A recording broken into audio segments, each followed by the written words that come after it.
ओम शांति। मम्मा के अव्यक्त होने के बाद अव्यक्त वतन में विशेष 7 दिन भोग लगा। 7 दिन विशेष संदेशी जी ने भोग संदेश सुनाए, जिसमें अब तक हमने 3 विशेष भोग संदेशों का मनन किया। आज चौथे दिन का चौथा भोग संदेश, दिनांक 29 जून 1965। दादी कहती मम्मा तो बाबा के साथ ही थी। भोग स्वीकार कराने के बाद मम्मा से पूछा कि कल कहां कहां बाबा ने सैर कराई। मां बोली, बाबा ने कहा आधे भक्त तेरे और आधे भक्त मेरे। अब बताओ, आपके भक्तों के पास ले चलूं या अपने भक्तों के पास ले चलूं। फिर तो बाबा ने बहुत सैर कराई, लेकिन एक काली का मंदिर था, वहां बाबा ले गए। वहां देखा तो भीड़ थी। भक्त अपने नियम प्रमाण जा रहे थे। एक भक्त बहुत व्याकुल था और प्रतिज्ञा कर रहा था कि अगर दर्शन नहीं होंगे तो प्राण त्याग दूंगा। बाबा बोले, मम्मा, भक्तों की पुकार सुनते रहम नहीं आता। अब इनके सामने जाओ। तो मैं जाकर मूर्ति के आगे खड़ी हो गई। भक्त इस साधारण रूप को देख बेचारा हर्षित हो रहा था, तो दुविधा में भी पड़ गया। बाबा ने कहा उसके मस्तक पर हाथ धरो। तो मैं जाए उसके आगे ठहरी, मस्तक पर हाथ रखा। वह ध्यान में चला गया और देखा कि कैसे वो ही काली अंबा के रूप में आए खड़ी है। बस चेतन रूप में प्राप्ति देख भक्त तो गदगद हो गया। फिर बाबा ने विदेशी युगल दिखाया, जो अति नोदा भक्त थे।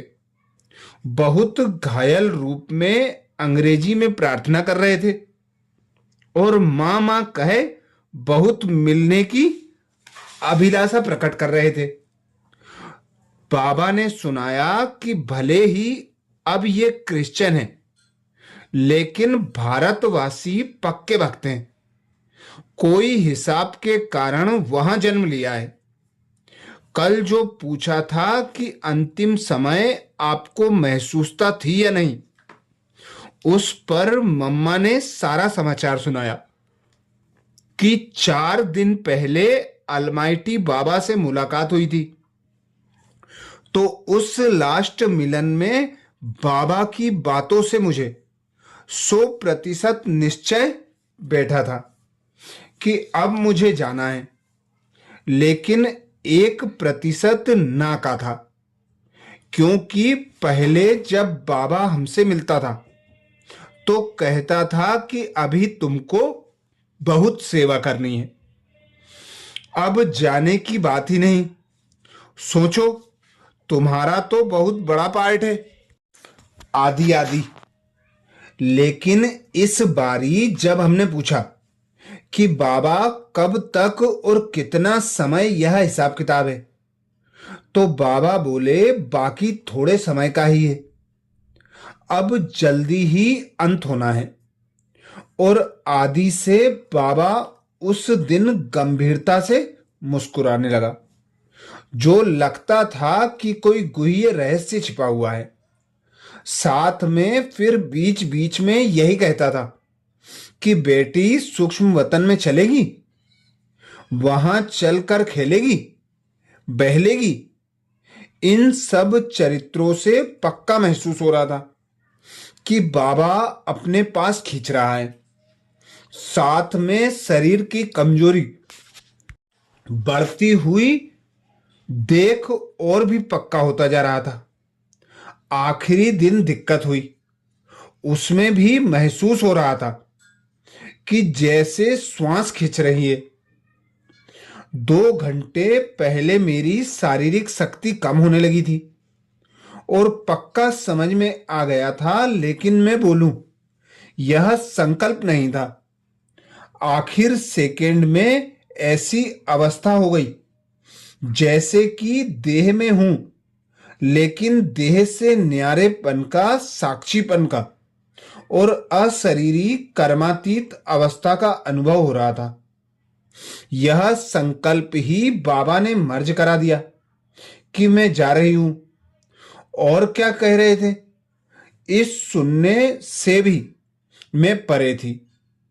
अपने सामने बाबा का पारदर्शी रूप देखा जरूर, लेकिन उस समय भी साकार वतन की, साकारी शरीर की भासना नहीं आती थी।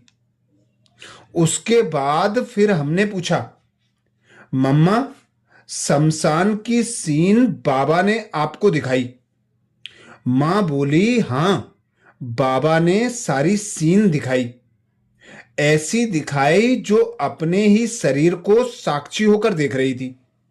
साथ में आप बच्चों के दृश्य भी देख रही थी कि क्या क्या करते हैं, कैसे कैसे सबकी स्थिति थी। 5वां दिन विशेष भोग लगा, 29 जून 1965 को। दादी कहती, आज वतन में भोग स्वीकार कराने के बाद मां ने सब बच्चों की याद में हमको घिट्टी खिलाई। बाबा बोले कि बच्चे समझते हैं कि मां से हमको प्यार है, लेकिन बाबा का भी तो मम्मा से प्यार है, इसलिए वतन में बुला लिया है। फिर मुस्कुराते हुए बोले, बच्चे समझते हैं कि मां हमें भूल गई है, लेकिन नहीं, मां तो अब भी बच्चों की सेवा में है। साकार में तो जहां रहती थी वहां ही सेवा कर सकती थी, लेकिन अब तो जहां चाहे 1 सेकंड में वहां पहुंच सकती है। मम्मा बोली, जैसे मैं सूक्ष्म रूप में हूं, वैसे तुम भी आत्मा रूप में रहेंगे तो महसूस करेंगे कि मां कैसे सेवा कर रही है। इन 3 दिनों में बच्चों की सूक्ष्म सेवा कैसे की है वो आगे सुनाऊंगी। उसके बाद हमने पूछा, आपका जब आह्वान कर रहे थे तो उस समय आपको क्या अनुभव होता था? मम्मा बोली, आप सबके योग के आह्वान का प्रभाव पहुंचता तो जरूर था, लेकिन मेरा तो इस शरीर से संपूर्ण ही संबंध टूट चुका था, इसलिए फिर से वापस कैसे आ सकती थी? भले ही खींच होती थी और ऐसे महसूस होता था जैसे कोई चीज को अनेक चींटियां चटक जाती हैं और घसीट घसीट कर ले जाती हैं। वैसे सूर्य की किरणों के समान माइट की तारें और हम आत्मा को आकर्षण कर घसीट रही थी, लेकिन कर्म बंधन खत्म होने के कारण संकल्प ही नहीं उठता था कि जाना है, तो कर्म कैसे हो सकता है? फिर मम्मा ने सुनाया कि सारी रात जब आह्वान कर रहे थे तो बीच में 2 बार बाबा ने मुझे इसी शरीर में चक्कर लगाकर आने के लिए भेजा था कि अनुभव करो कि शरीर के बंधनवश आत्मा का क्या हाल होता है और शरीर के बंधन से मुक्त आत्मा उसी शरीर में जाती है तो कैसा अनुभव करती है, वह अनुभव करके लाओ।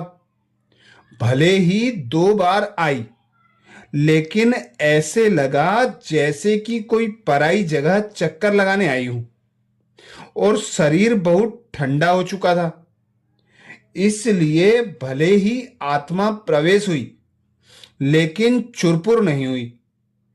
बाकी मैं आकर देख गई थी। इस पर हमने कहा, मम्मा, जाते जाते हम सबको 4-5 बजे तक 2-3 बारी चेहरे पर मुस्कुराहट और चमक सी महसूस हुई कि मां आई है और सबसे मिल रही है। ऐसी रूह रियान कर स्थूल वतन लौट आई।